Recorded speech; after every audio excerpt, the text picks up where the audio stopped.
Dans le journal également, le téléchargement des films au Burkina Faso, une pratique illégale selon les professionnels de la distribution cinématographique, mais une pratique qui tend à être florissante pour ceux qui s'adonnent à cela. Moyennant 1000 francs, 200 francs ou 300 francs, on peut s'offrir sur des supports numériques des films récemment sortis. Immersion dans ces studios de piratage avec Amadou Marcelto. 100 francs CFA pour un long métrage et 300 à 500 francs CFA pour une série télévisuelle. Se procurer une œuvre cinématographique de nos jours dans la capitale du cinéma africain est presque devenu banal grâce à ces studios et autres télécentres de téléchargement. Des films burkinabés, des films nigériens, des films d'action, des séries, des nouveaux films qui sont sortis. Nous aussi, on fait de notre mieux pour avoir ça, pour donner aux gens. Dans la journée, je peux avoir 40 ou 50 clients comme cela, surtout le soir. Des films d'action, des feuilletons américains, européens et africains, toutes sortes de productions y sont disponibles et chaque demandeur y va de son choix. Quand tu regardes les films que toi-même tu vois sur Facebook, c'est publié, ils disent que ça va sortir dans temps, dans quelques jours, dans quelques heures. Mais si toi tu viens ici, toi-même tu es surpris. Activement, si tu arrives seulement, on te donne le film, toi-même tu es content. Et puis tu prends ton film, tu rentres chez toi et tu le regardes tranquillement. Et puis c'est intéressant. Notre patron, il a un Wi-Fi chez lui. Il télécharge de nouveaux films, n'importe quel film qui vient de sortir, il télécharge pour nous. De plus en plus, ces opérateurs investissent la ville de Ouagadougou de par ce service, plus prisé par les amoureux du 7e art et beaucoup moins par les acteurs de la chaîne de production de par son impact. L'impact est négatif pour les producteurs et les acteurs, puisque c'est fraudé.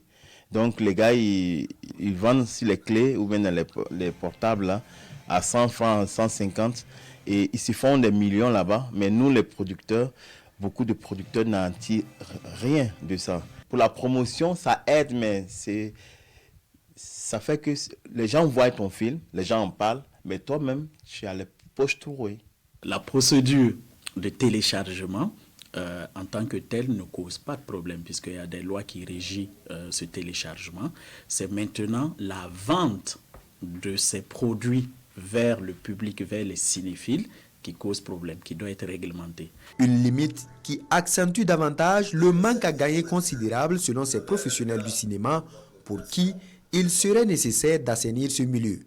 D'où des initiatives développées où chaque acteur trouverait son compte. Il faut qu'il y ait une conformité de règlement entre justement notre ministère et les autres ministères. Pourquoi je dis ça? Il y a certains, par exemple, qui vous disent que non, la mairie est passée. Je prends un exemple, nous avons payé des taxes à la mairie. Donc, ils pensent qu'en payant les taxes à la mairie, les donnant droit d'exploiter, d'office, ils ont l'autorisation de pouvoir exploiter. Alors que non. Voyant tout ça, nous, on a décidé de créer une plateforme qui s'appelle Yenega Movie, où on a dit, à partir de maintenant, si tous les Burkinabés qui sont à l'intérieur, comme à l'extérieur, même à l'étranger, même tout le monde entier, veulent voir les films africains, qu'ils aillent sur Yenega Movie, par exemple, pour regarder, et au moins, quand tu payes le film là-bas, 5000 francs, bon, tu as 72 heures pour regarder le film. Et ça rapporte à celui qui tient la plateforme, mais aux producteurs qui puissent avoir encore de l'argent pour produire autant de films. Déjà éprouvé par l'avènement des vidéoclubs et la vente illégale des œuvres cinématographiques sur DVD ou sur CD, c'est tout le secteur du cinéma burkinabé qui est désormais ébranlé par ces opérations dites de téléchargement de films. Quand on sait que même les plus grosses productions burkinabées sont accessibles seulement à partir de 100 francs CFA.